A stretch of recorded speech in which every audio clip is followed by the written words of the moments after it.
All right, this is Ubaid on behalf of V Electronics, and in this video, we'll be talking about different types of unemployment. Okay, so before we go ahead and talk about different types of unemployment, let's talk about the natural rate of unemployment. So you have something called the natural rate of unemployment or natural unemployment.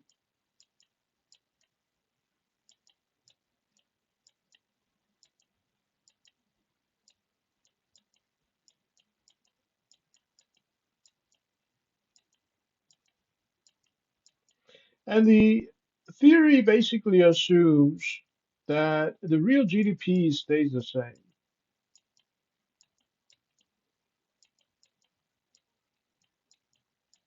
Okay, real GDP stays the same.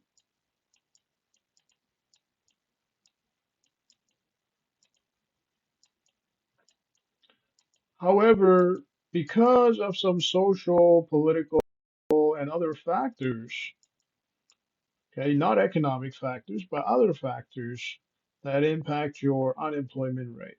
Okay, so other factors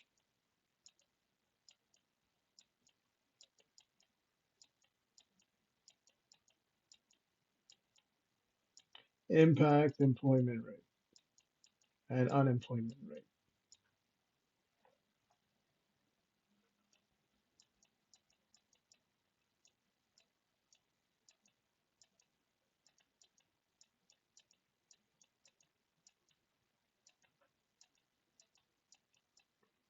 All right, and part of the natural unemployment has to do with two types of unemployment. Okay, this is frictional and structural unemployment. So one is frictional,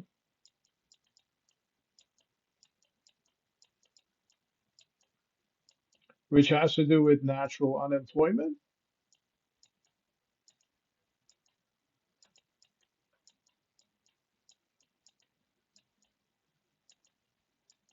And the other one is structural. Now, before we move on to structural, let's talk about frictional. Okay. So when it comes to frictional unemployment, we're assuming that the real GDP stays the same. So the economic expansion or the economic contraction has nothing to do with frictional unemployment. Okay, because we're assuming the economic condition within a nation, within a country, okay, within a business stays the same. Okay. However, you may have other factors such as social, personal, okay, political factors that may impact, okay, your unemployment rate. Okay. Now, in terms of frictional unemployment, okay, it has to do with the time it takes for the employees and the employers to get matched. Okay. Now, say for example, you have a new grad, and because you have a new grad, it's not possible for this new grad to get a job right away for whatever reason. Okay. And the time it takes for the new grad, okay, to find a job is the time that he or she is unemployed. Okay. As a result of which it impacts the unemployment rate. Because at the end of the day, the unemployment rate has to do with, okay, the rate at which people are unemployed. And these are people who are looking for work but are not employed.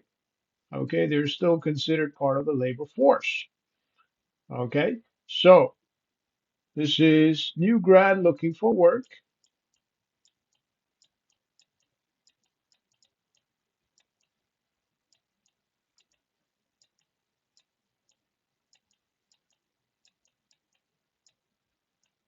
Okay, maybe the new grad is involved in some kind of internship program or a co-op program, as a result of which he or she's getting trained for work. Okay, maybe he or she's getting trained for a specific type of work, as a result of which he or she's not officially employed yet. Okay, maybe he or she's not getting paid for that training. Maybe he or she's not getting paid for the internship, as a result of which he or she's still looking for work, but is not employed, technically speaking. All right. Now, this could be because people move from one location to another. So, moving could be another factor. All right. Now, if you do get laid off, or let's say, for example, if you were to switch jobs, or if you were to move to a different location as part of the job that you have, it's possible it may take some time for you to get used to the new place. All right. So, as a result of which, okay, you do take some time to get used to the new location, or you take some time to move to that new location.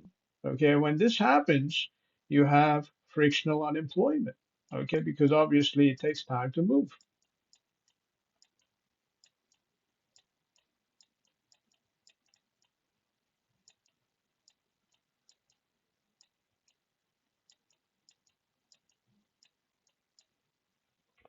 All right, apart from that, the job application process itself may take some time.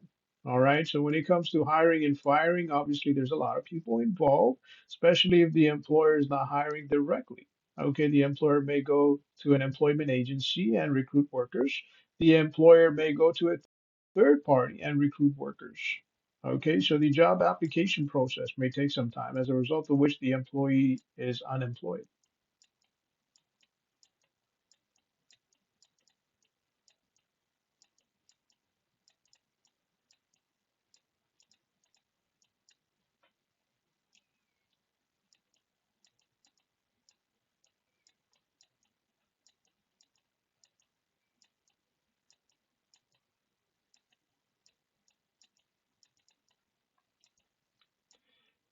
And this may be said for immigration as well. So if you do have newcomers coming to a country or immigrating to a country, in that case, what's going to end up happening is those newcomers will take some time to get used to the country, to find a place to live, to get themselves a vehicle to go from point A to point B. Okay, so on and so forth. Now, in that case, if they're not used to the system, if they're new to the system, it may take some time for them to find work. Okay, so in that case, they may be unemployed. So immigration could be another factor.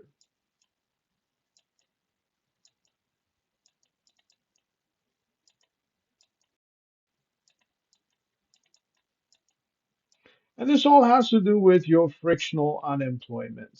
Okay, the other type of unemployment, natural unemployment, has to do with your structural unemployment. Okay, so this is going to be structural unemployment.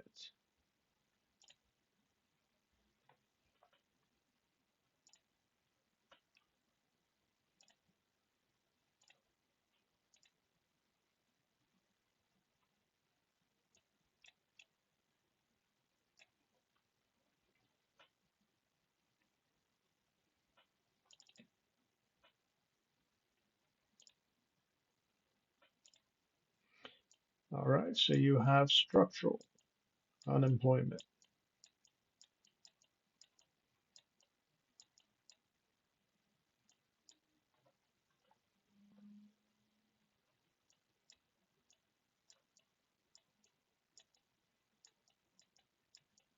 Now, when it comes to structural unemployment, it has to do with a mismatch of skills or education, okay, or whatever it is that the employer is looking for. Okay, so you have a mismatch between employers and employees,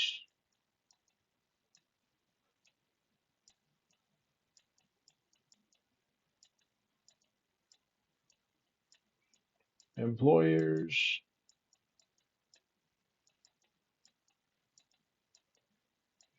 plus employees.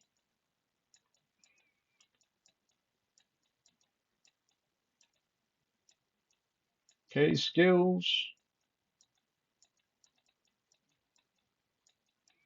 Okay, education.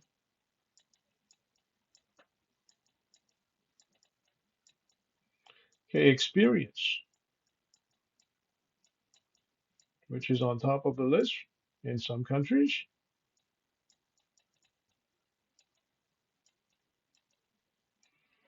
Okay, so say for example, you were to immigrate to a new country. In that case, what's going to end up happening is you may not have the experience in that country, work experience in that country, as a result of which the employers may not be willing to hire you right away unless you get trained, get experience, okay, and get ready to work. Okay, so in that case, what's going to end up happening is the employee may go to an educational institution, may go to a college or university, okay, to get further education, to get used to the system, or may go to a training institute, okay, to get trained, okay, for that particular job. Okay, so you have training, which is required, and education that may be required.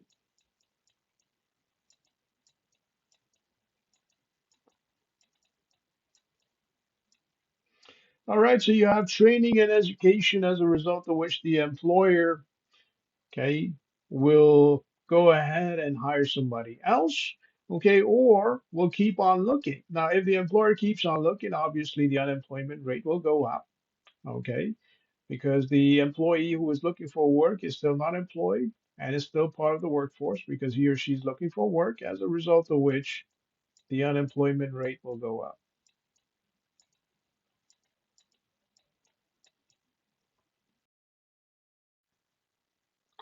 All right, so structural unemployment could also be because of capital investment. Okay, so if the employers were to invest in equipment, machinery, okay, assets, and estate, okay, what's going to end up happening is they may require a specialized skill set, okay, for that particular machinery. Okay, as a result of which they may not require manual labor. Okay, on the other side, if the employer was to let go of machinery, let's say because of the rise in the price of crude oil, gasoline, so on and so forth, which makes lubrication of machinery next to impossible, for example, for some reason, as a result of which, okay, what's going to end up happening is, okay, the employer may be looking for manual labor. So in that case, the machine operators may lose work.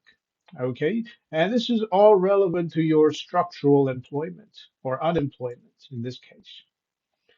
All right, so that will be it for this video. On behalf of V Electronics, this is Ubaid. Have yourself a great day.